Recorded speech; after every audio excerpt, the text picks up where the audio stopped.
so I had a family of pink, squishy humans. Perhaps I shouldn't have been surprised by them, even though it had been only a few days. Some humans can take years to bond closely, but others can bond with shocking speed. Mere days, really. However, the dismaying thing was my own sense of rapid bonding. Dlamisa are not exactly solitary creatures. We're actually more social than a great many species, but still, how did it come this far, this fast? I wasn't sure. I tried to focus on what I could. I was quiet on the ride home, trying to remember everything. The white-hot fury when I saw Wolfbeard's hand on Fove's arm, watching her try to fling it off, his insistent hold. A true Dlamisa of science would have watched, would have only observed, would not have interfered. It's basic professionalism for observers to do nothing to interfere with the subject of their study, but I thought of how she listened to me talk about my home, and throwing that blasted ball, how much fun I'd had, her kindness and consideration in preparing me something to eat. My predatory primal instincts, things I, like all Dlamisa, considered long buried and suppressed by modern conventions, brought out in one single moment by one single gesture toward one single human. My human. Mine.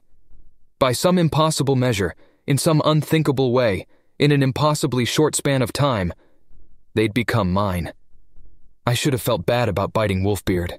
I should have felt bad about the way my claws extended out of my fingers and ripped into his flesh. I should have felt awful about his wailing. He is, after all, a sentient being, and harming sentient beings is not something that should be lightly done. But I didn't. I couldn't. I did regret that he tasted so utterly foul. I did regret that I had inconvenienced William and cost him money, and I worried about what he might have to say about that when the car slowed to a stop in front of his house. "Fove, go inside," he said to his daughter. She was in the front seat beside him while I rode in the back, and from where I sat behind Fove, I could see between the seats that his knuckles were still white from the tension of holding hands clenched on the steering wheel. "But Dad!" Fove snapped her head to the left toward her father, protest still brewing past her quivering lip.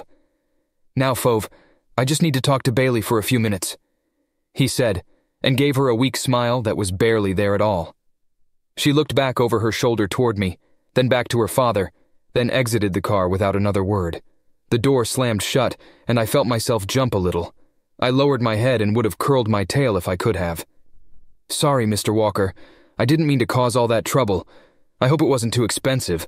I'll go through whatever process you need me to in order to make sure you get your money back, and—" I stopped speaking. I stopped speaking because I saw his eyes reflected in the rearview mirror, and they were thick pools of tears. "Thank God you were there, Bailey." He said it in a rough voice that was a mix of haunted and relieved. "Don't apologize. Don't you dare apologize. I love my daughter, but she's a little reckless. Her mother and I taught her never to be shy and to speak her mind, not to be afraid of anything. But it also has made her a little heedless sometimes. I guess a parent can't do everything right, but I tried. We both did. We tried really hard, and then we weren't there when she was in danger. What if he'd taken her somewhere? Who knows what would have happened? Thank God you were there. Don't think about the cost of bail. I don't give a damn. I'll get the best lawyer I can for you if it comes down to that. I'll complain to the consulate. You might have some kind of immunity. I'll write to our senator. Don't worry about a damn thing. There's no way the Terran Imperium government is going to make a fight over one creepy, perverted neckbeard with a wolf fetish." He was quiet for a moment and then stopped looking at me in the mirror. Instead, he stared down at the middle of the steering wheel. His hands never left the grips. "I'll nail that bastard to the nearest wall. Rebecca and I aren't rich, but please believe me, you don't have to worry about anything." I raised my head. I won't pretend I wasn't relieved, but I did have my doubts. Will they really go so far over that? He grabbed her arm. Yes, and he tried to get her to leave with him. But do you really think it will be taken seriously? I really couldn't believe that humans would take my side over one of their own, though with the benefit of hindsight, I should have seen that this was a distinct possibility, starting from the moment they welcomed me into their home and started the bonding process. But then there was the way the others at the park responded to everything. Human tribalism can be convoluted, even divisive. But if a human steps outside the bonds of tribalistic and familial ties, it was almost like they rejected a part of their common humanity, and so they were rejected in kind, and people will turn against their fellow humans. I was the beneficiary of exactly this. By seemingly targeting a young girl and outing himself to the public, a thing backed up by at least one other witness who complained about him. Wolfbeard put himself outside the norms of human society and thus outside its protections. Perhaps his father would watch out for him. Perhaps he could pay for others to watch out for him. But an outraged father and outraged community of humans that could not be simply bought off? It was enough to make me feel better about the whole thing. So I answered William honestly. She's my person. What else could I have done? And I'd do it again, too. William's smile was bigger, more genuine then. I think he was just waiting for his daughter to leave just so he could let out how he felt without upsetting her. Maybe talking to me privately was just his excuse to let all that out. If that was the case, I didn't mind. What else is family for, after all? I will not cover everything that happened the evening of my release from jail. Too much was said that is far too personal to ever reveal, even for the sake of my degree. Trust is not lightly given among humans. However, as hard as it is to gain, it is far, far easier to lose. As such, the nature of the things Rebecca and William said to me when we went into the house, I will carry to my grave. Instead, I will speak now on the things that took place after that, when I settled in and felt the after effects of my actions. For the next few days, William was fending off lawyers from the father of Wolfbeard, all of whom promised large sums of money at first, on the sole condition that charges were dropped and the entire household remained silent forever on the events that took place that fateful hour. William would have none of it. I watched just out of his sight once. The slender man who looked as harmless as a Maxiki infant turned purple in the face and shouted with violent anger from the porch of his home. Not one lawyer set one foot on the first step leading up to his door. His gestures were wild at first, but slowly as the visits increased in frequency, William's tone changed. He ceased his shouting until it became like ice on the 4th Maxikian moon of Maxiki 9, which is to say, cold as death. Human anger is unique among the species of the galaxy, even on their own world. Many species feel anger, fury, a sense of wrath for one thing or another, but those species express it purely with reactionary violence. No other species in the galaxy that I have ever found has turned its anger into ice, cold, calculated, and spread with glacial slowness over many years. When a human has decided they hate you, loathe you, and will do anything in their power to destroy you, rarely is that anger obvious and hot as the sun. Instead, it is cold, it is calm, it is steady. And when that wrath descends upon the human heart, they are not to be trifled with. I share with you a quote. Never forgive, but pretend to forgive, so that it comes as a complete shock when you turn on the subject of your hatred and lunge for their throat. Or another gem, revenge is a dish best served cold. Strangely, humans themselves seldom realize they have provoked this kind of anger in one another, and clearly the father of Wolfbeard was one such blind fool. This blindness I must blame on the removal from the situation that his wealth afforded him. He couldn't hear the tone in William's voice, nor see the hatred in William's eyes.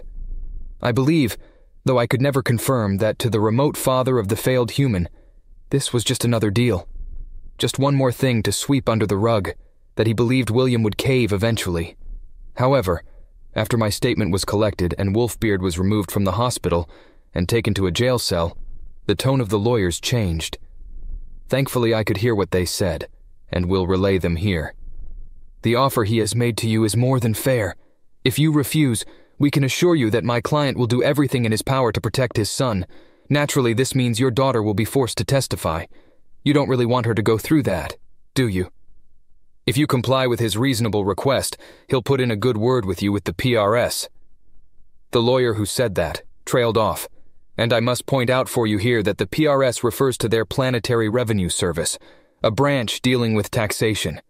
William was quick to retort through gritted teeth. I have no issues with the PRS, and even if I did, he can shove his words. The only word I want is a plea of guilty from that lump of garbage he calls a son. You don't need a good word yet, Mr. Walker. Yet.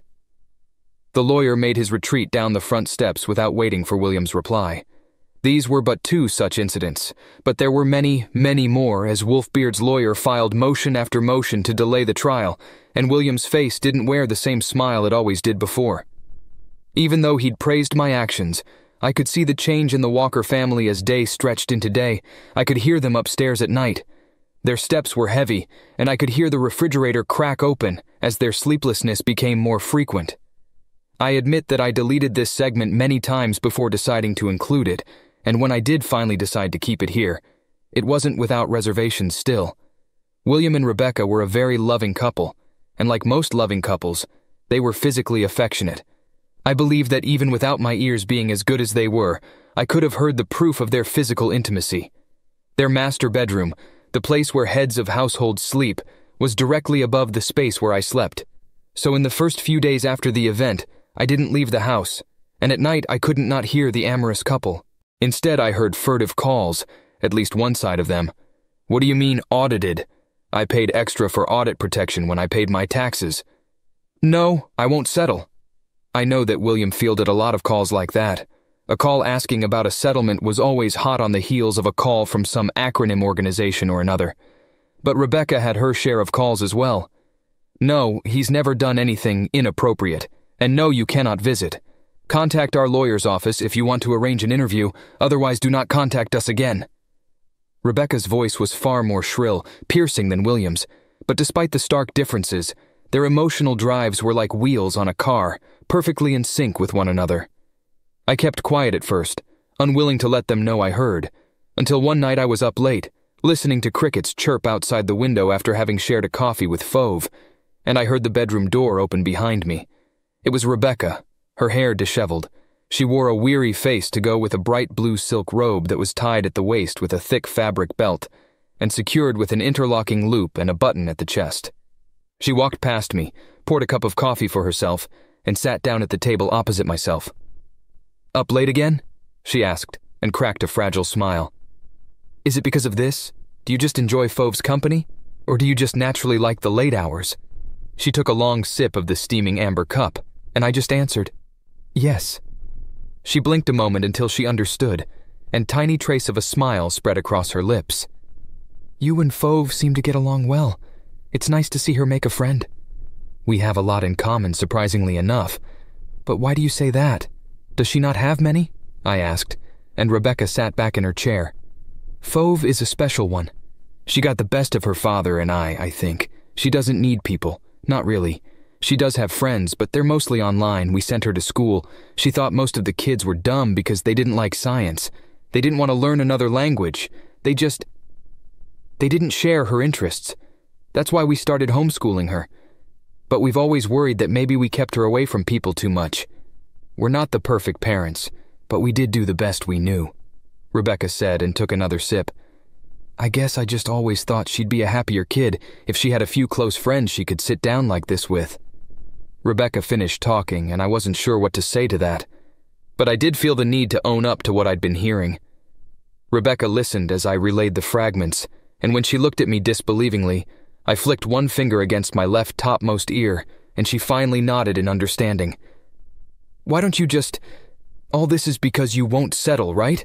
I asked. Rebecca shook her head. "That day at the police station, Fauve chose to press charges. When they say settle, they don't just mean money. They want her to drop the charges and swear nothing happened, that it was a big misunderstanding that you blew out of proportion. She won't do that, and we won't make her." "It might be easier," I pointed out. "This is all stressing you all out a lot. Even I can see that. And I spend most of the day baffled by how you can walk around wearing fabric all the time." She chortled a little bit, blowing some of the coffee over the rim of her cup with the force of the sudden laugh she let out. "Maybe so, but this is her choice, and we're going to back her up all the way. Whatever happens, audits, accusations, it doesn't matter. We'll get through it," Rebecca said, and when I leaned forward to think that over, she reflexively scratched my head. My tail wagged, and it was bliss. "Don't worry. Things will get better, and you'll understand her, and us, before you know it. Then it will all fall into place. I'm sure it will make a fine addition to your dissertation," Rebecca said, and drained her little cup before getting up to leave. I doubted her, of course, as any Dlasmisa would, and as the days passed by, and the visits from lawyers became first frequent and demanding, to almost pleading, then on to frequent and vaguely threatening, the amorous activity of the couple slowed down to a grinding halt. Much like an engine that had run out of lubrication, it just stopped, and I couldn't help but feel as if I were responsible. I tried hard to remain neutral, despite my earlier research mistake, if you want to call it that. I wanted to just observe now. I didn't want to taint my study, but at night when I would sometimes wander upstairs when no one was present, I could hear all the way up to Fauve's room. She enjoyed an active online life and had many distant friends to whom she spoke. Again, I must emphasize that I was not trying to violate their privacy, but I couldn't avoid the snippets from her speaking into her voice chat on her server. They won't say anything, but they're really worried. Dad hired a lawyer, and both my parents make good money, but that creep got out of jail. I never should have gone there, and now I keep getting these messages from anonymous people telling me I deserved it, that if I didn't want that attention, I wouldn't have dressed that way. I couldn't hear what was said to her, but her response was plain enough. No, I don't have a clue. I mean, it could be the creepers flying monkeys, but the paper picked up the story here and my name got leaked. I can't tell my mom and dad about these. They've got enough problems. I couldn't restrain my growl. My human was being harassed. My family was being harassed. Remaining neutral and just trying to observe, trying to make up for my break of professionalism, had to end. I knew what I had to do. I no longer cared about the loss of stress response data. I had an idea, and I was going to use it.